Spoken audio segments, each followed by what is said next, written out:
Assalamualaikum warahmatullahi wabarakatuh. Ketemu lagi dengan Pak Gur di video selanjutnya. Hari ini kita belajar IPA.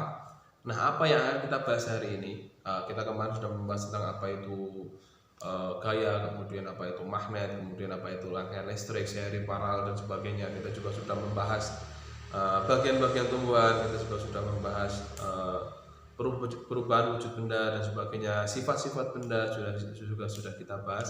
Pokoknya banyak sekali. Nah, itu semua harus diulang, direview, diulang setiap hari, diulang, dibaca. Karena kuncinya adalah membaca, dibaca, diulang, sering-sering dibaca aja, tidak harus langsung dihafal sekali.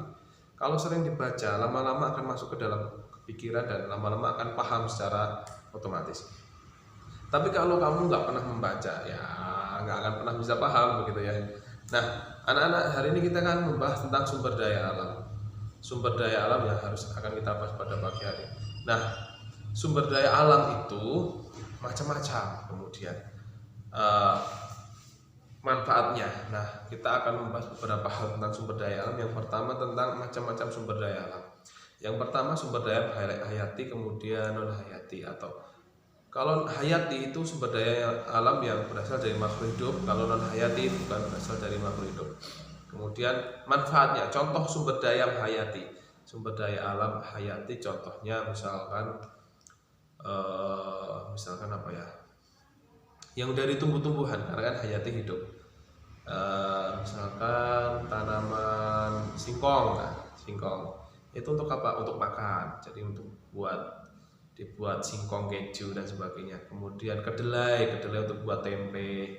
Kemudian apalagi ya, ayam untuk lauk dan sebagainya. Kemudian kapas untuk buat baju.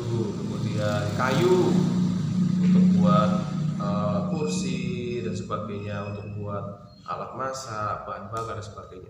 Itu salah satu sumber daya alam hayati atau hidup dan manfaatnya. Kemudian sumber daya alam non hayati atau sumber daya alam yang tidak hidup gitu. Contohnya apa?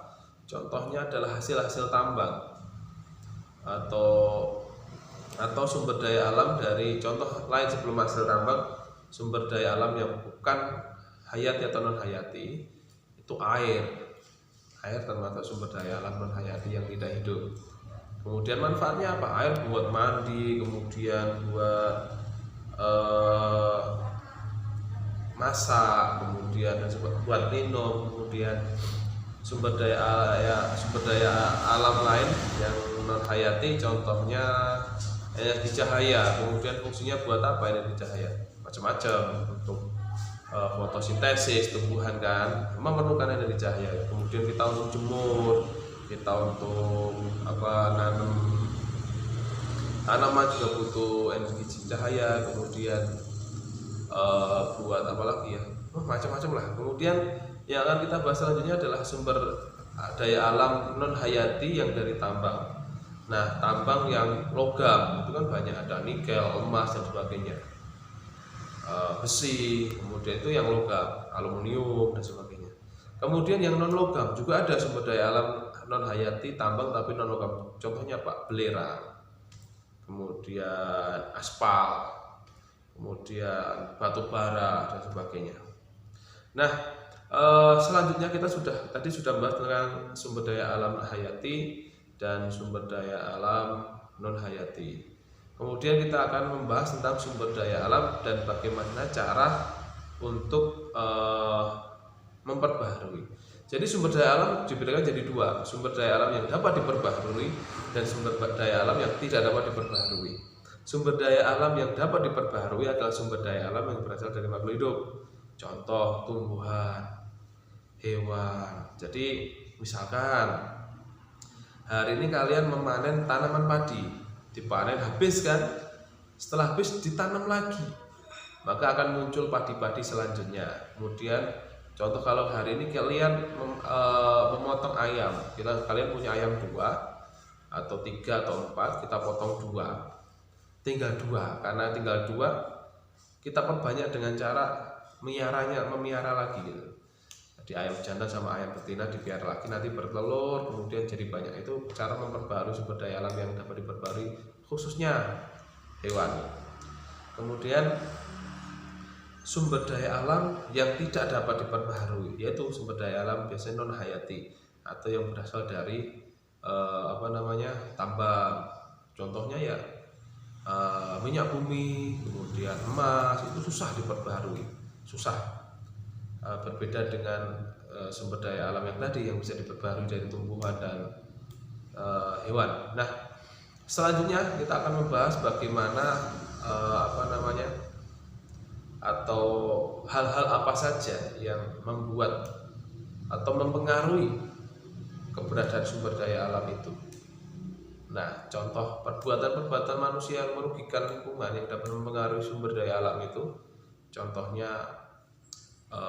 penebangan hutan secara liar. Jadi asal nebang itu karena dia serakah, jadi karena dia ingin mendapatkan untung yang banyak, semua pohon ditebang tanpa ditanami.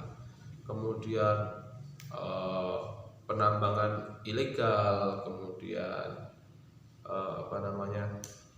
pembakaran hutan atau perburuan liar, dan macam-macam sekali lah, macam-macam untuk hal-hal yang dapat mempengaruhi keberadaan atau keadaan sumber daya alam. Di laut juga banyak hal-hal yang merugikan keberadaan sumber daya alam kita, khususnya ikan. Contohnya menangkap ikan dengan menggunakan racun atau bom. Nah, itu akan merusak terumbu karang, merusak dan akan membunuh ikan-ikan kecil yang akan menjadi generasinya semua mati. Maka yang terjadi adalah kelangkaan. Jadi tidak ada penerusnya, tidak ada generasi selanjutnya. Ketika menggunakan bom, ketika menggunakan bahan peledak, ketika menggunakan racun. Makanya ketika mencari ikan, alangkah lebih baiknya hanya dengan menggunakan alat-alat tradisional seperti mancing atau dengan jaring-jaring kecil. Tidak menggunakan jaring-jaring besar seperti pukat harimau. Pukat harimau itu juga merugikan karena dia besar, kemudian dia akan menangkap semua dari ikan yang paling kecil-kecil sampai ikan-ikan yang besar, jadi juga merusak. Nah, hal-hal apa saja untuk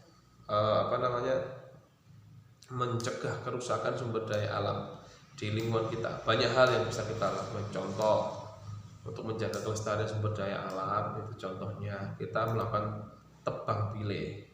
Jadi yang kita tebang hanya tumbuhan-tumbuhan yang atau pohon-pohon yang sudah tua, bukan tumbuhan-tumbuhan kecil.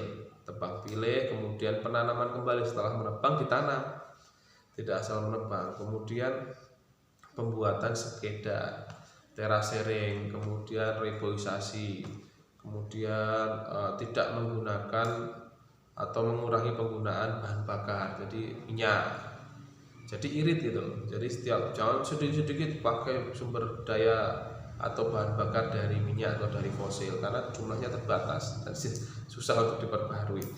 Kemudian tidak berburu hewan asal, hewan-hewan yang ada di di hutan jangan diburu secara liar. Jadi kalau berburu pun harus binatang-binatang yang tidak dilindungi gitu. Jangan sampai binatang-binatang yang langka atau hampir punah diburu untuk dijual atau untuk kepentingan pribadi. Nah, baik itu anak-anak tentang sumber daya alam. Mudah-mudahan sedikit ini bisa memberikan wawasan, bisa membuat anak-anak paham. Terima kasih. Assalamualaikum warahmatullahi wabarakatuh. Semangat.